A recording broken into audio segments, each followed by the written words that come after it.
Niambie mwanangu. Kwema? Mambo yanaenda? Yanaenda, namshukuru Mungu, na kama ambavyo tunaona tayari hamasa kubwa. Mashabiki wengi wa Young Africans wameshawasili hapa Tabora. Ni kitu kikubwa kwa kile ambacho mnakizungumza. Lakini jambo ambalo limeendelea kutia moto ni sakata la issue ya dabi ya Kariakoo ambayo haikufanikiwa kuchezwa na kasi ile wametuata. Na ambayo bado mmeendelea nayo kwamba haitachezwa, na t-shirt bado zinaendelea kumwagika hapa na wengi wanaendelea kuzivaa. Pengine sakata hili linaashiria nini kile ambacho kimeendelea kuzungumzwa kuhusiana na nyie kwenda kasi? Viashiria vya namna hii ni kuonyesha kwamba namna gani tumejipanga kunyosha mpira wetu, kuonyesha kwamba kanuni na sheria zinapaswa kufuatwa ukiachana na mambo ya busara. Mpira sasa hivi tulipofikia ligi namba 4 kwa ubora barani Afrika, hatuwezi kuendelea kuishi kwa mazoea.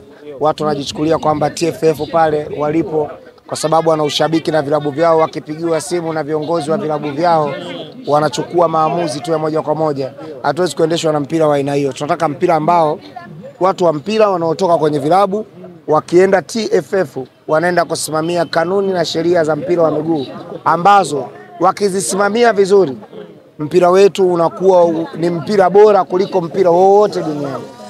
Si kwamba FA ya Uingereza labda haina watu kutoka Manchester United, haina watu kutoka Liverpool, haina watu kutoka Arsenal.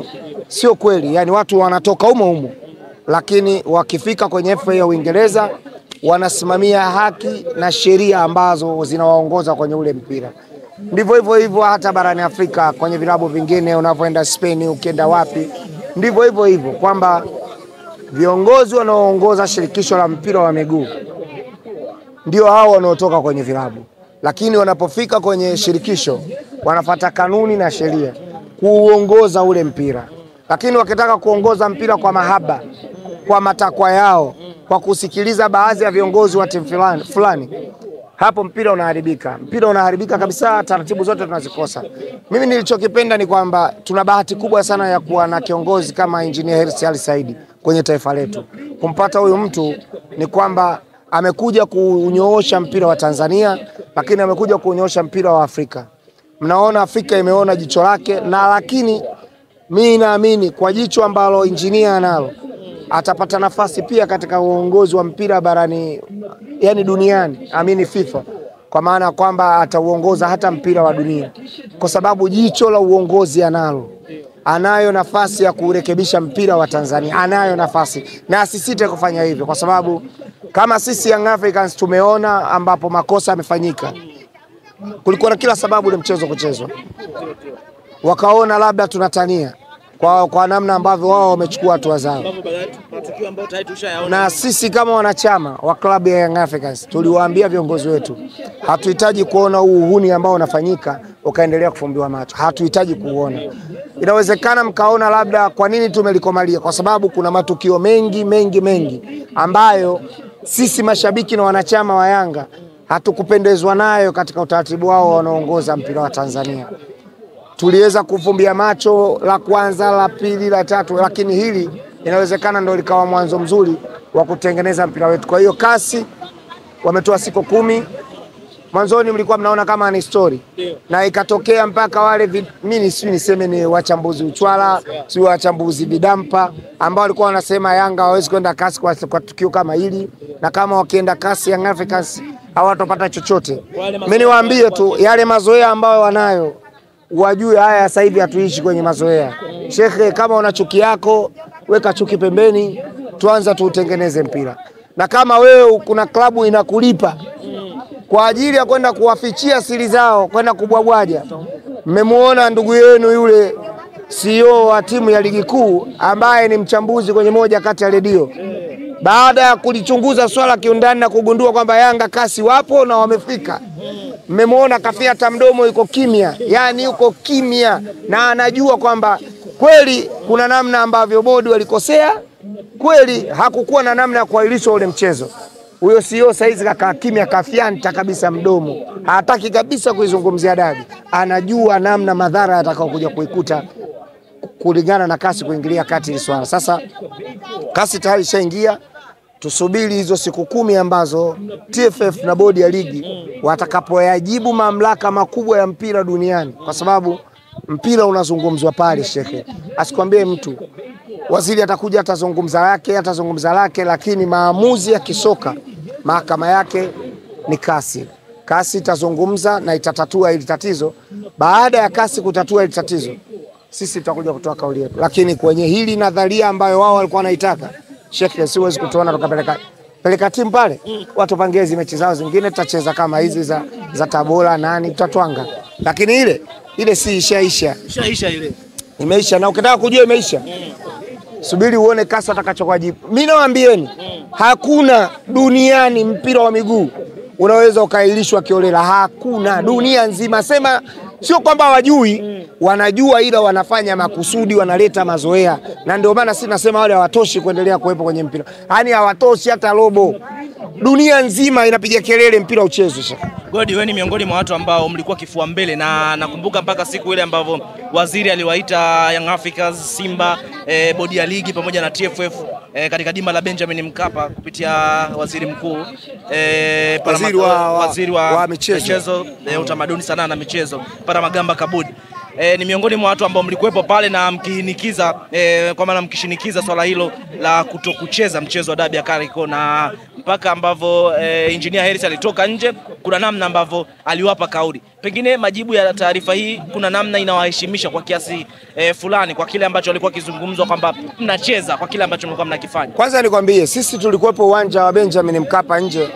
Hatukumfuata Palamagamba Kabudi, hatukumfuata Mwana FA, hatukumfuata sijui wale Skalia, hatukumfuata Swinani wala. Sisi pale tulikuja kwa ajili ya viongozi wetu wa Yanga.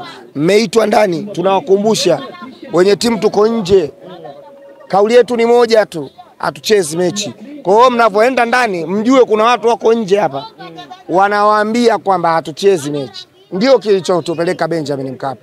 Walitakiwa watu wakumbushe, na walipofika asubuhi wakati wanaingia ndani walituona na wakakumbuka kwamba hawa wanaume wamekuja kutukumbusha, na tumewakumbusha kweli kwamba ule mchezo hatutaurudia kama ambavyo wao wanataka.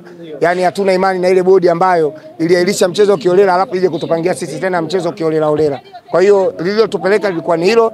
Tunachoshukuru mpaka sasa hivi kwa taarifa ambayo imeingia kwa bodi ya ligi na TFF kutoka kasi, ni kwamba heshima ya wanachama wetu imekuwa kubwa, na wanayanga kokote walipo duniani wanapaswa kuendelea kujiunga kwenye wanachama wa Young Africans, kwa sababu uongozi unatusikiliza na unataka yale ambayo sisi tunayataka. Yaani sisi tukisema hakuna, tukisema ndio, tukisema hapana. Inamaanisha zile asilimia ambazo huwa zinawekwa, yani asilimia zetu zile 51 za uwekezaji pale zitakapokuja kwanza kufanya kazi, sisi tuna nguvu kubwa na mamlaka makubwa na klabu yetu kuliko mtu yoyote. Hawa wengine wawekezaji watakuja kuwekeza kwa faida na maslahi yao, lakini sisi nguvu yetu ya kuwekeza ni kwa faida na maslahi ya klabu ya Yanga. Yanga ilikuwepo tangu enzi na enzi, na itakuwepo enzi na enzi zijazo. Yanga itaendelea kuwepo. Kitakachoifanya Yanga endelee kuwepo ni wanachama wa Yanga Afrika, sio kitu kingine. Kwa kama kuna mwana Yanga anajijua ni Yanga, popote alipo duniani kwa sasa, anapaswa kutafuta njia yoyote ya yeye kuwa mwanachama hai. Yaani aache tu Yanga wake wa kawaida, awe mwanachama hai, kwa sababu nafasi yake yeye ya maamuzi kwa klabu yake ni kubwa kuliko mtu yoyote. Tumefanya maamuzi magumu ya kuzuia uongozi wetu wasudie mechi na goma limetiki. Waone nguvu ya kuwa mwanachama. Kwa kama mwana Yanga yuko kokote duniani anapaswa kulipigania hilo. Godi, pengine swala hile ambalo mnalifanya nyie, misimamo yenu inawatofautisha na mashabiki wengine ndani ya tufananisha na timu zingine shekhe. Hii ni Yanga Afrika. Alafu kuna Yanga Afrika. Unajua wakati mnatutania mnaweza mkama mnasema mnaongea na Yanga, mkaona mnaongea na watu wa kawaida. Tukibadilika tukiwa Yanga Afrika, ndo mnajua kwa nini mkoloni alifukuzwa nchi hii kutokana na lile jengo. Yaani nyie mjui, mnajua tu kawaida. Yaani mkoloni aliondokaje nchini? Alifukuzwa na nani? Nguvu ilitoka wapi? Mnachukulia poa. Tukibadilika kuwa Yanga Afrika ndo tunakuaga hivi yani. Ndo tunakuaga hivi. Hapa bado hamjatuelewa, mtatuelewa tu. Ngojeni hizi siku 10 zimalizike. Mtatuelewa kwa nini tunaitwa Yanga Afrika.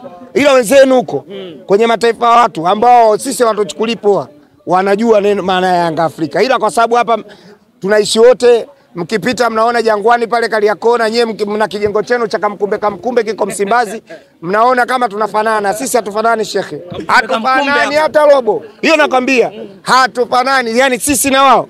Hatufanani hata robo shekhe. Hili Yanga ni taifa kubwa kweli kweli. Yani ukisikia Yanga Afrika ni dude kubwa ambalo limebeba vitu vingi. Shekhe, Yanga Afrika. Kawaulizeni Malawi, kawaulizeni South Africa. Kama Mwalimu Nyerere right kama angekuwa hai, basi mmeshindwa kumuuliza Mwalimu Nyerere mtafuteni mkewe yupo. Mtafuteni mkewe yupo, au nyie mjui kama mkewe yupo? Watoto wake? Nendeni, Mama Karume yupo. Nendeni mkamuulize Mama Karume Yanga Afrika ni kitu gani, atawaeleza. Ni dude kubwa kweli kweli. Mkoloni kaondoka nchi kwa sababu ya Yanga Afrika, sio mtu mwingine. Shekhe, tukiitwa Yanga tutanieni, ila tukiitwa Yanga Afrika kaeni mbali na sisi. Kaa mbali shekhe. Na nimemuona dada mmoja, si dada, si mshangazi, mpaka sijui ni mwekeje. Kwamba jina hana. Yaani huyo dada ni msemaji wa timu moja ya ligi kuu. Ni mdada. Sasa sijajua ni mdada ni mshangazi. Kwa ujumla Godi. Baada ya taarifa hii mnaelekea kwenye mchezo dhidi ya Tabora na ndicho ambacho kimewaleta nyie huku. Na maneno mengi yamezungumzwa kwamba mnakuja kulipa kisasi. Lakini msemaji wa klabu hiyo ya Tabora kama na Christina Mwagala amekuwa na maneno mengi sana ya kuzungumza kwamba pengine mnaingia kwenye mfumo kuja mapema na nini. Wenyewe hawakufanya hayo yote ambao wenyewe walifika hii leo mchezo kesho na wakakiwasha na wakawafunga. Kuna namna moja ama nyingine hata Yanga Afrika wanaume wanaenda kupambana dakika 90. Wanasema uongozi umefika mapema. Shekhe, Yanga ni taasisi kubwa. Yanga ni taasisi kubwa. Ukiona umefika mapema kwenye mkoa wako, ujue na watu wao wamekuja kuwafuata. Yanga waliwafuata wanachama wao kuzindua baadhi ya matawi ambayo yalikuwa yameshafikisha idadi ya watu 100. Lazima tuifanye hii taasisi kuwa na watu wengi zaidi kuliko Manchester United, kuliko Liverpool, kuliko Barcelona, kuliko ambavyo wewe unajua vilabu vingi. Na Yanga inayo nafasi ya kufanya hayo makubwa. Lakini yeye akutumia akili. Wachezaji wa Yanga wameingia leo. Nadhani nimeenda kuwapokea majira ya saa 4 saa 5 asubuhi, si ndio? Wameingia leo hapa na wanaume wanakuja kesho uwanjani kuja kupambana. Kauli zake za kishangazi za kamkumbe asubiri baada ya dakika 90 mpelekeni Mike. Mwambieni wanaume wameingia na wamekuja kufanya kazi. Na hizo kauli zake za kumpa msemaji wetu masaa 24, si masaa 24 tunampa yeye baada ya dakika 90 kumalizika. Yeye ndo atawaomba radhi wana Tabora. Nakwambiaje, aibu ambayo wataipata Tabora United kesho, yeye ndo atawaomba radhi wana Tabora. Sio Abu amwache, kwa sababu yule ndo mwenyekiti wa wasemaji na ana wivu. Namuona dadangu ana wivu. Mwambieni huyo mshangazi kama ana klabu yake ambayo anaipenda tofauti na Tabora, ndo anajitahidi kuisemea kwa niaba ya Tabora. Maana anaonekana na timu anayoipenda kwa niaba ya Tabora. Tabora ni kichaka tu, kwa sababu hata hapa Tabora kukaa kai. Sisi tunajua. Sisi tunakutana naye mjini bwana kwenye viwanja vyake. Kama viwanja vyake tunavijua, viwanja vyake vya usiku. Sisi tukitaka kuongea shekhe tutaongea viwanja vyake. Hizo za ndani hizo. Shekhe yule anakaa Tabora, nyinyi mmemwona wapi? Yule anakaa, sisi tunamjua anakaa da, tena anakaa Kino. Tunapajua na anapokaa. Shekhe, tukikwambia kwamba anachokifanya hapa, yeye ana klabu yake ya moyoni, ni anaficha makucha kwa kichaka cha Tabora. Wana Tabora atawaomba radhi yeye kwanza. Atawaomba radhi kwa sababu aibu atakaoipata kwenye ligi kuu hawajaipata bado. Kipigo ambacho atapigwa na Yanga hawajapata hicho kipigo cha aibu. Yanga ndio timu ya kwanza kwenye ligi kuu msimu kushinda bao 6 kwenye mchezo mmoja. Nisikilize, achana na maneno yake. Yule kamkumbe tu. Wewe unafikiri yule ana maneno gani ya ajabu ambaye anaongea mapya? Na ndio maana kaifanya Tabora badala kwa Tabora United imekuwa Tabora Modern Taarabu. Si mimi nakwambia, badala ifanye timu kuwa timu ya mpira wa miguu, kaifanya timu ya mashauzi. Hasa timu imetolewa hapa FA na Kagera Sugar. Sio umetolewa hapa juzi hapa na Kagera Sugar. Hasa timu ya mpira wa miguu kama vilabu vyote duniani, mimi nakuelekeza. Ukiacha vilabu vikubwa kupambania ubingwa wa ligi kuu, vilabu vidogo vingine huwa vinapambana hata kupata FA. Yaani utasikia FA kwa sababu inashirikisha na baadhi ya vilabu kutoka ligi daraja la kwanza, championship, wanapambana kucheza hata semi final au robo finali. Angalau waweze kutamba kwamba msimu fulani tuliweza kucheza hata robo finali. Sasa hebu imagine wametolewa na Kagera Sugar katika uwanja wao wa nyumbani. Unashindwa kutamba, unatafuta dude kubwa uende ukaungurume uonekane wewe mwamba. Utakuja kuonekana mwamba kwa Yanga Afrika. Sisi kupoteza mchezo ni sehemu ya mchezo katika ligi kuu. Tumepoteza mchezo wa kwanza dhidi yao, tumekubali. Ni sehemu ya mchezo katika michezo ya ligi kuu. Lengo la ligi kuu kwa Yanga ni kuwa machampion. Sio kwa ajili yao. Sisi tunaangalia namna gani tunaweza kuwa mabingwa wa ligi kuu Tanzania bara. Kwa hiyo kwenye kuwa bingwa unaweza ukapoteza, unaweza ukatoa sare, lakini hesabu zako zinaendaje ili uwe champion? Haya, wametufunga wao, wametufunga Azam. Nani anaongoza ligi mpaka sasa hivi? Yeye Tabora na Yanga nani uko nafasi za juu kwenye ligi kuu Tanzania? Yeye uko nafasi ya ngapi na Yanga uko nafasi ya ngapi? Alafu Yanga bado kwenye mashindano yote ambayo yapo ya ndani, Yanga yumo. Kama ni ngao ya hisani Yanga kabeba, kama ni ligi kuu Yanga anaongoza ligi, kama ni FA na ndio bingwa mtetezi wa mashindano haya. Yeye Shehe, ile sio timu ya mpira wa miguu, ile inaitwa Tabora Modern Taarabu. Siku mwema.